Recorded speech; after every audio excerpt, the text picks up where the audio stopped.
Doesn't it seem like when it comes to nutrition, there are more opinions than facts to go around? Every day we hear new theories about diets and supplements and best foods to eat. Well, my role is to take the mystery out of good nutrition and look at the science. Welcome to the Nutrition Facts podcast. I'm your host, Dr. Michael Greger. Today I'll do a deep dive on iron. We'll look at the ferritin blood test, what that tells us about iron stores, and why vegetarians tend to hit the sweet spot. We don't want to be too low, but we don't want to be too high either. Here's our first story. The ferritin blood test measures iron stores, and a typical normal value is in the 30 to 300 range. Almost universally, vegetarians have lower ferritin levels than non-vegetarians. For example, 39 versus 77. One of the largest studies ever done, using that 30 cutoff as a sign of iron deficiency, about half of the menstruating vegetarians scored as iron deficient, compared to only about a third of the menstruating omnivores. But lower iron stores may actually be better, shooting for scores between 15, which is the World Health Organization's cutoff for iron deficiency, and 50, because levels above 50 are associated with disease. In that case, it could be vegetarians are in the sweet spot, because iron is a double-edged sword, producing free radicals in the body that can cause oxidative damage to our proteins and vary DNA. For example, high iron intake is a risk factor for type 2 diabetes, contributing to all the cardinal features of the disease, and that's true across the normal range of iron levels, not just for people with some kind of iron overload disease. So the quote-unquote elevated ferritin, that's a risk factor for diabetes, can just be the average typical ferritin level, increasing the odds of diabetes by 20% compared to low levels, whereas high ferritin is even worse, increasing the odds by 43%. Wait a second, though. Might higher iron stores just be a proxy for more meat consumption?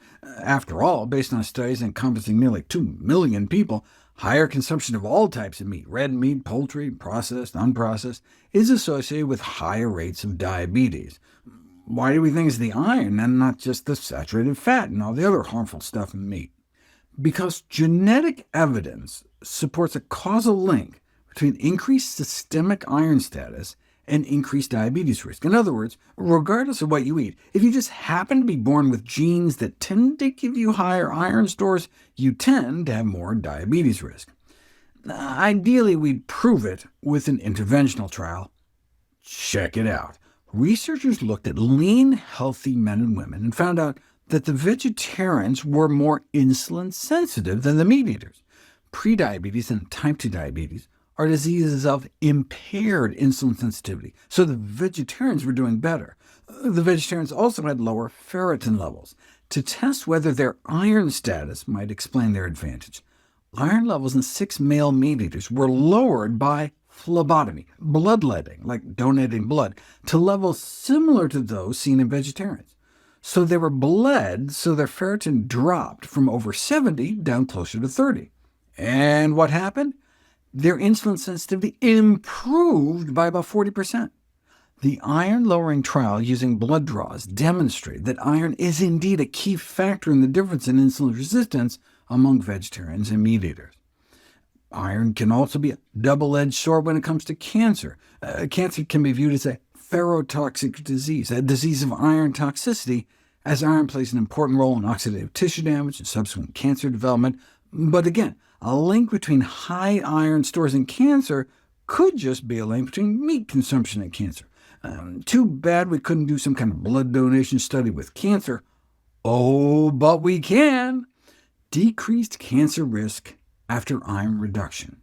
More than 1,000 cancer-free individuals randomized to give blood donations or not were followed for the next 4.5 years, and those who gave blood had a 60% lower risk of dying from cancer. Wait, they cut the risk of dying from cancer by more than half just because they donated blood? The accompanying editorial remarked that those results seemed almost too good to be true. Reducing one's iron stores appeared to rapidly decrease cancer development, suggesting that just regular ambient levels of iron stores may be noxious and constitute a public health threat. So there may be a need to redefine the normal range for blood ferritin. It should be normal based on what's healthy, not just based on what happens to be common. Yes, when ferritin slips to less than 12 nanograms per milliliter, that is too low. But iron toxicity diseases may start with ferritin levels greater than about 50 nanograms per milliliter. So yes, vegetarians are more likely to have lower iron stores compared to non-vegetarians. However, since high iron stores are also a risk factor for certain chronic diseases, such as type 2 diabetes, it's recommended that we all need to make sure we're not getting too much, and we can do that by improving our diet by consuming more plants and less meat. In our next story, we'll look at how donating blood can bring ferritin levels down to the sweet spot between 15 and 50. Iron can be a double-edged sword. It's an essential mineral, but simultaneously a dangerous pro-oxidant, so our body tries to regulate levels, but can really only do that through altering how much iron we absorb. We don't have a mechanism to get rid of excess iron, so it accumulates because, like calories, it was better evolutionarily to have too much rather than too little. So as we age, our iron stores get higher and higher. For men, it starts immediately in adulthood, and women begin to catch up after they stop menstruating. I explored the evidence suggesting that the ideal ferritin level, the sweet spot, is between 15 and 50, but the average level may be higher than that. Why would we evolve to accumulate potentially toxic levels? Most of the iron in our bodies is in our blood, and we can lose it in significant amounts rather abruptly, and our ability to make new blood from iron is 20 times faster than we can absorb it. Therefore, our ability to store some excess iron became an evolutionary advantage, allowing for rapid recovery from an unexpected loss of blood. Unfortunately, that comes at a cost. Carrying excess iron puts us at elevated risk because of all the free radicals it generates. So what was once a valuable survival mechanism has become an anachronism. Today, we can replace lost blood with a transfusion, so we no longer have to keep these high stores of iron, so we're left with the risks without the benefits. Now, if you're above that 15 to 50 ferritin sweet spot, donating blood is always an option, a safe, feasible, and inexpensive way to rid yourself of excess iron, and it's a mitzvah. Or you can reduce your meat consumption and lower iron levels that way to gain health benefits, especially if you aren't losing blood naturally every month. Our body is better able to regulate the absorption of the proper amount of non-heme iron concentrated in plant foods, rather than the heme iron found predominantly in blood and muscle. But you can go too low. The World Health Organization defines low ferritin as levels under 15, and vegetarians are more likely to fall below that, especially menstruating women.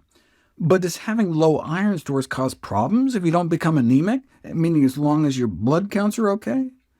If you run a social media poll, iron-deficient women self-report a wide range of symptoms.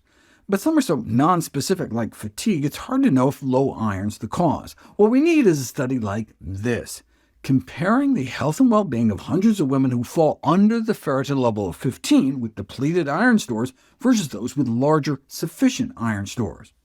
The only significant difference between iron-depleted and iron-sufficient women concerned memory disorders, which were significantly less common in iron-depleted women. So the iron-deficient women appeared to have better memory. Here's what the researchers found.